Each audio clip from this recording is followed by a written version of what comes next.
Hello, everyone, and welcome to the paddock. My name is Henrik, And my name is Sierra, and we are going over the 2024 Monza F2 weekend. and like like we said in the previous episode, the weekend started off very nicely with qualifying. Yeah, not too much to note beforehand. Qualifying, I think, went as expected. Something to be made note. So one Bortoleto, Gabriel Bortoleto, did not set a time. He caused a red flag, causing him to start in P20. No way to change that. P22. Yeah, sorry, P22. Really no way to change that. Didn't look good going into if you were a fan of his, a fan for the championship, that definitely didn't help with your No, no, no, with no. your with going into it being like, oh, we have our top three and our one of our top three is in the dirt, Yep. basically. So Friday for Gabriel Bortoleto and all of his fans was absolutely horrendous. What came out of it is it looked like he was still in high spirits. He didn't look too down on it. Of course, we know Monza is very much known for safety cars in the lower categories, even in F1. So I think there was still maybe not in the sprint as much, but definitely in the feature race that he could still Yes. get some decent points.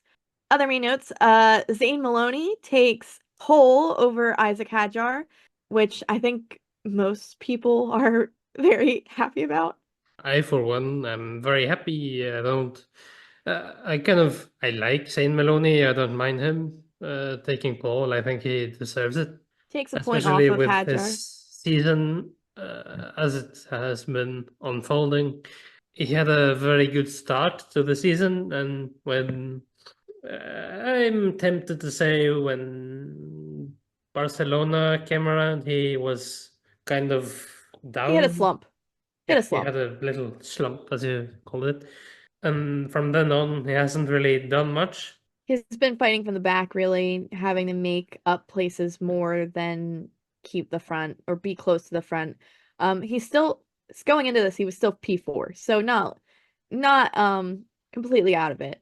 No, not horrible, but not in the title fight as it stands. I mean, you have Aaron finishing P4 or P3, excuse me, so not the best for him, but not the worst.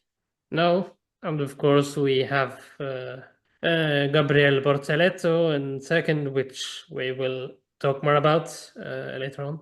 I think other keynotes is Victor Martins finished fifth in qualifying. You had both Premas doing well to stay in the top 10. Of course, Antonelli takes sixth, Behrman takes eighth. I think it's important to note that Antonelli did do an FP1 session before this.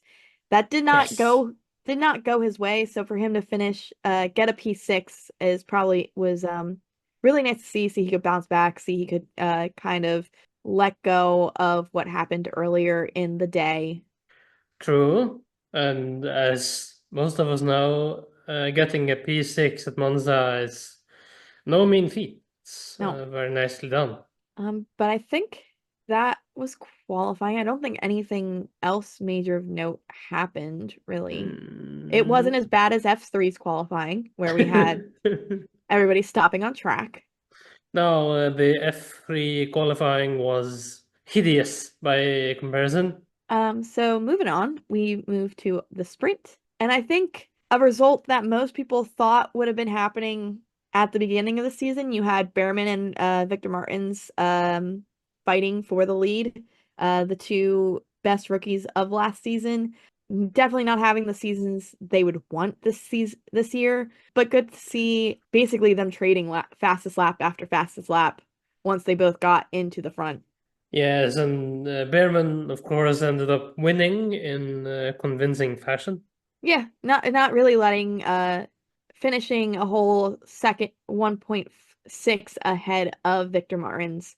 Both of them just kind of in their own class this sprint race where the gap between Martins and third was 7.2. Yeah, it's a tremendous drive from Behrman there. And of course, with drives like that in F2, I absolutely understand why Ferrari decided to buy him the Haas seat. And it also explains why Haas was willing to take him. As much as Ferrari can be like, take our driver, give him the seat, they still have to see it. Like, you can't just, yes, Haas is part of kind of the Ferrari family in terms of like getting supplies and engines and such like that. But I think you still have to show promise. You can't just, especially Ferrari, I don't see them using a lot of paid drivers, as we'll say. No, and of course, the definition of a pay driver is kind of debated. But still, if we define a pay driver as someone that actively buys a seat, then no, I don't really have that perception that Ferrari tends to use pay drivers. They tend to spot talent and actually go for it. Other main notes, Maloney finishes fifth, getting some decent points. Crawford also finishing sixth, keeping his, not saying he's winning anytime, but being a solid P5 in the standings, at keeping that place. The other thing to note is one Bortoletto making it up to P8, but also then tying with Hauger. Yes. They crossed the finish line at the same time in what was effectively the same position. So they were tied in a dead heat.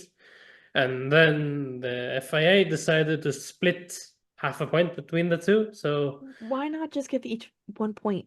Like, uh, I'm like, I saw a lot of people saying like, if Bordello loses the championship by half a point, we're gonna all be like, why FIA? Why?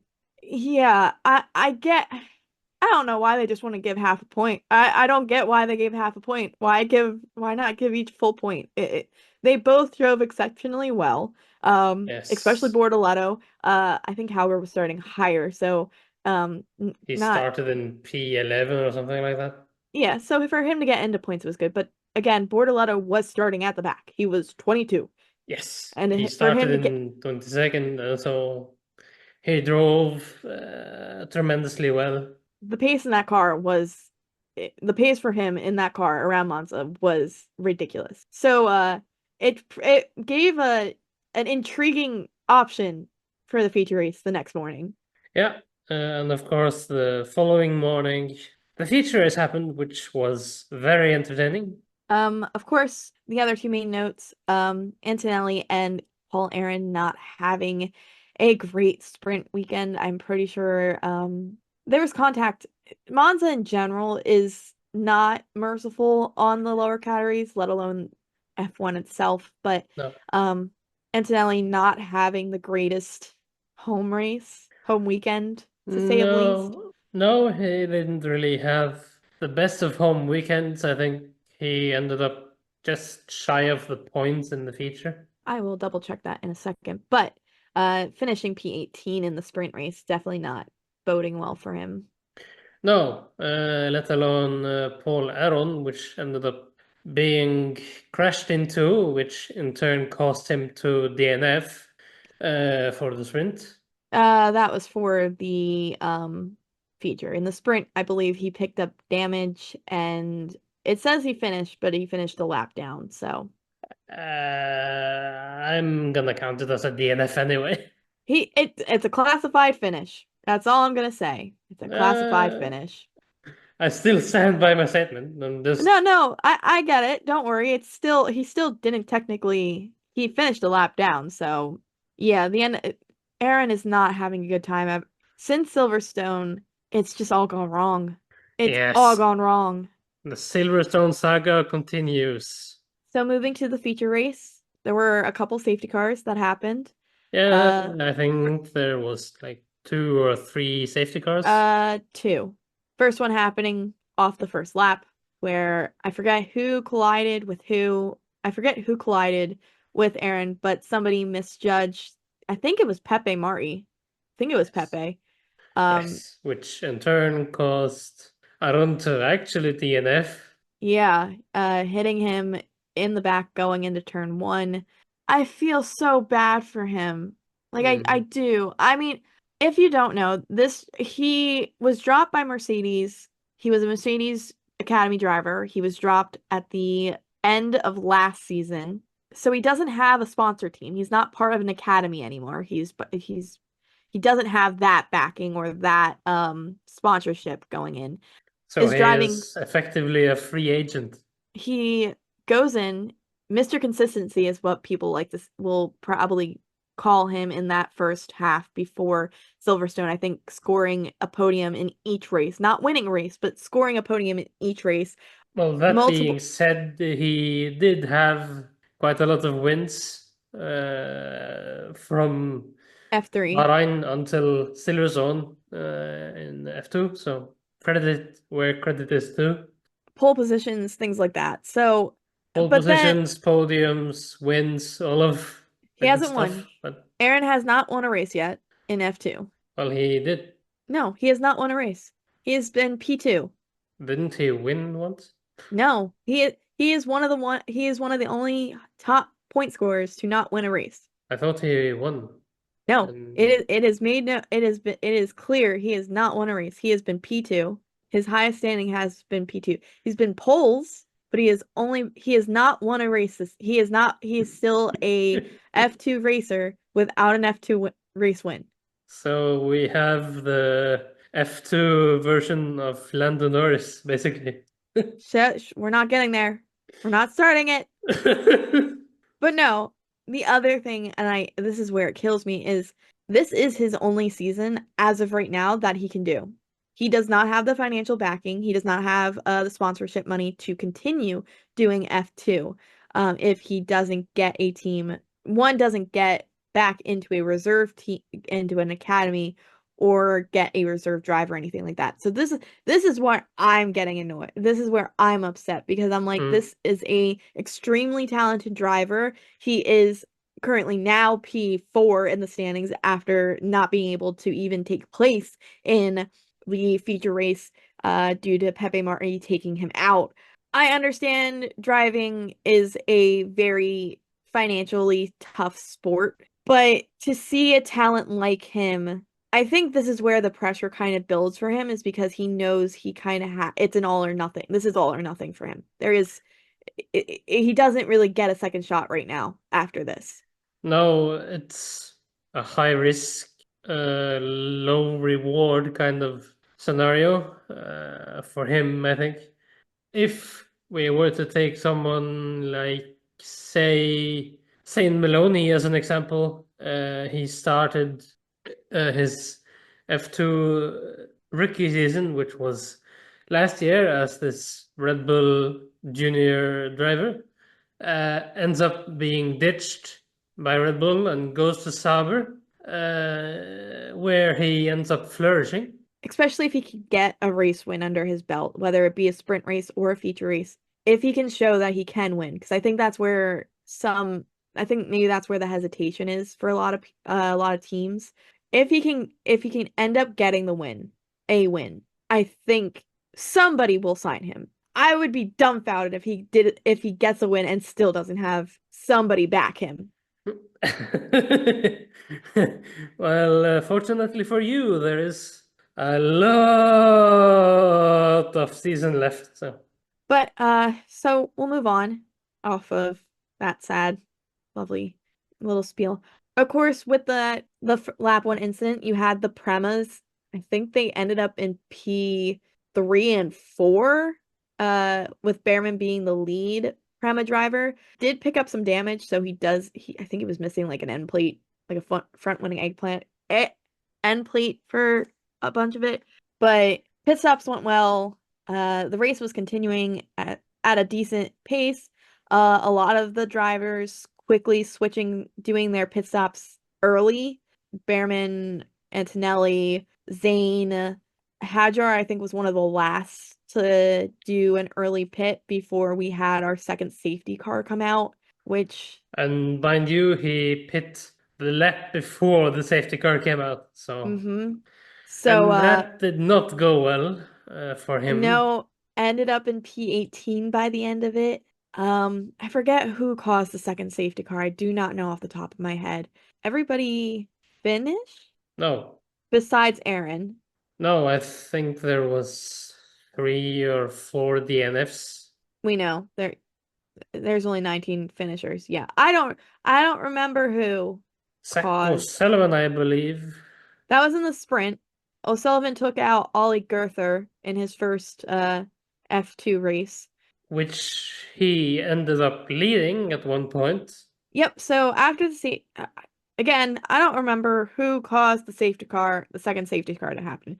But after the second safety car, the drivers who were on the alternates driver who were already on the medium stayed out. So that let Ollie Grother, who was promoted to F3 this week after After you again the mean? whole after Sargent's Williams taking Colapinto and Sargent being dropped, he was asked to make the step up to F2, giving him definitely some good experience going into next season where he will most likely be driving. He was leading off Kushmini, and then I believe Bortoleto was he lucked out. So he ended up in sixth, basically taking the net race lead because he was able to pit under the safety car.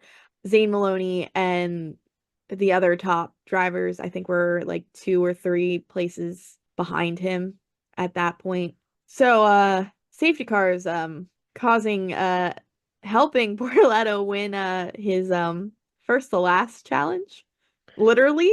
Yep. So he started in 22nd and ended up winning, which was part due to a great drive from him and part due to safety car timing. I mean, the fact he was in a position where he could get up to, by the time that second safety car came out, to be in P6. The pace on, what's the team that he drives for?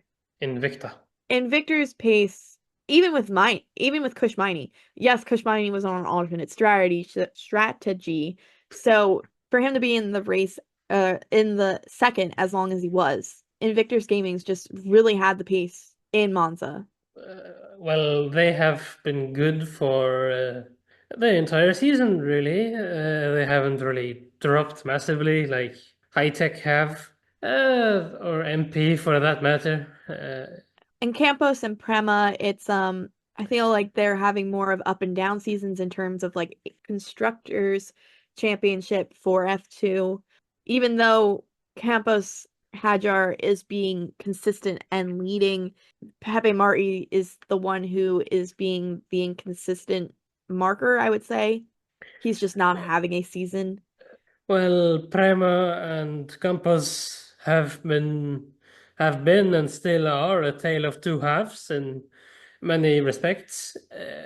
That being said, I think Campos kind of wins overall if he were to pit Campos against Prema because, like you say, Hajar has been very consistent over the past 5 or 6 races.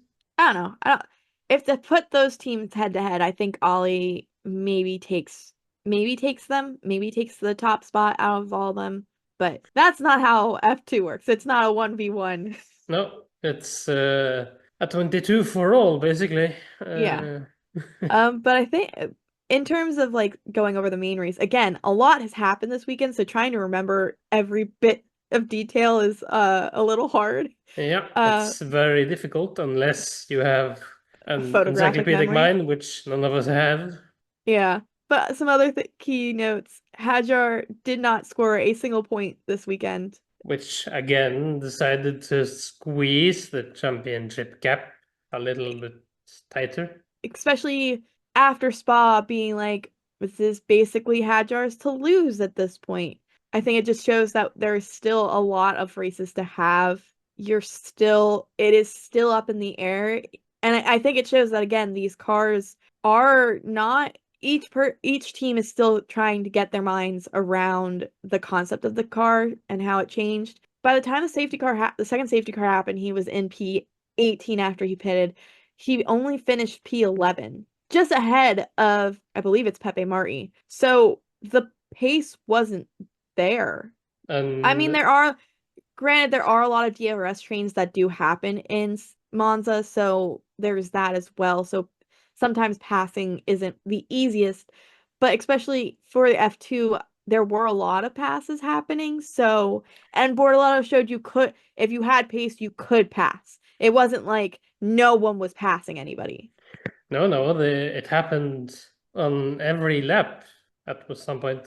Other things we may note, Zane Maloney, after finishing having a very solid weekend, in a while, especially finishing P2 behind Bortoletto, leapfrogs, Paul Aaron into third. But again, Yep. you gotta take into note that Paul Aaron didn't score anything this weekend, but also didn't really take part in the feature race. So No. not to take away from Zane Maloney, but it do want to state that I think Paul Aaron would have finished, knock on wood, would have finished in the points, but you don't know where with that second safety car, you would have no idea where he was, and but I say that just because I'm pretty sure Cordial was an 18. Cordial is his teammate for those who were wondering. Yes. But I And feel like Cordial's always been has been struggling, so I don't want to base it off that either. and another little fun quirk is that Richard Verschoor, which ended up in the podium on the podium at the feature race, Didn't ended get up disqualified. ended up keeping his podium, which is quite a rare case. Poor Antonelli. He was probably secretly hoping, like, come on, come on. You could Get he's disqualified. he's usually disqualified. I can get a podium at my home race. No. How many The times has he good been disqualified over the uh past 2 seasons? oh 5, 6 times? I want to say 5, 6 times, at least two this season. Yeah. And I remember the second time quite clearly. Yes. He should have In won. Saudi Arabia. He Should have won. should have won, but of course Dennis Höger inherited that win, which was good for him. And he is also my fellow countryman, mind you. Hey. So Uh I'm not gonna Something else. say anymore. I'm gonna shut up now. I guess the other like main note in this race was the fact that Ollie and Antonelli were fighting a lot between each other. Again, they are both technically contracted drivers. There's not really a team game. No, but they still drive They should within have a got team, pat. so They should have both passed Victor Martins very early. I understand Oliver Behrman had damage, so there could have been some of that, but the amount of close calls of them almost hitting each other was it a was a little little too too close. close to home, I guess. Yeah, Antonelli did get past and did get up to fourth, but you might have thought that they would have just said, like, okay, stop fighting, get past Victor Martins. One of them might have been able to catch for sure and maybe got instead of a fourth and seventh, maybe got third and fourth or third and fifth. I think they could have maybe gotten a little higher. But again, F2, they're not technically, they are teammates, but not really. And of course, motorsport is quite a weird branch of sport because it's a team slash individual sport at the same time. So It's more of a team sport in F1 than I would say F2. yeah, but it still follows the same principle more or less because you drive for a team, Yeah. but it's your points and your points to keep in most cases. But the And you're points total that both or all three drivers score counts towards another championship, which is the Constructor Championship. So that's yeah. they kind of Uh, merge the points together into one big mm-mm. amount. And don't get me wrong, it's still a team game. You still are teammates. There is still that. But I think for F3 and F2 it is a little bit more of a, since they're vying for a seat in F1, it is a little bit more of a mentality for them to be like, I'm doing my own race, I even want and to I will race win. I I want to will be in yeah. one. Yeah. And then just one more key thing. Bordello takes the stat for becoming the new record for the furthest position from pole to win a race with actually completing a first to last. It was for a while it was from P21. I don't remember who the driver was. I just remember that it Antonio was the Giovinazzi. oh yeah, Pierre Gasly Yeah. who got second. So he But started from P21 and got up into P1 in 2016, which has been quite a long time coming. So, going into a look over the driver standings again, going into this race, I think we were all like, it's kind of Hadjar's to lose. Coming out of it with Hadjar not scoring anything, he stays at a consistent 165 points. Bortoleto lengthens his lead up to and closing that gap with 154.5 points. Again, why didn't you just give him a damn point? But whatever. So he is closing the gap to Hadjar in P2. Zay Maloney again leapfrogs Aaron in for coming out with 135 points. Paul Aaron down to fourth with 124 points. Crawford in fifth with 105 points. Antonelli leapfrogs Colapinto with into sixth at 99 points. Colapinto again won't be scoring any more F2 points due to the fact that he is in F1 now. Congratulations again. Hagar, oh my God. Dennis Hauger is in eighth at the moment with 83.5. Again, why didn't you just give him a damn point? Victor Martins and I believe it's Kushmini are at 74 points each. And that will take that is the top 10.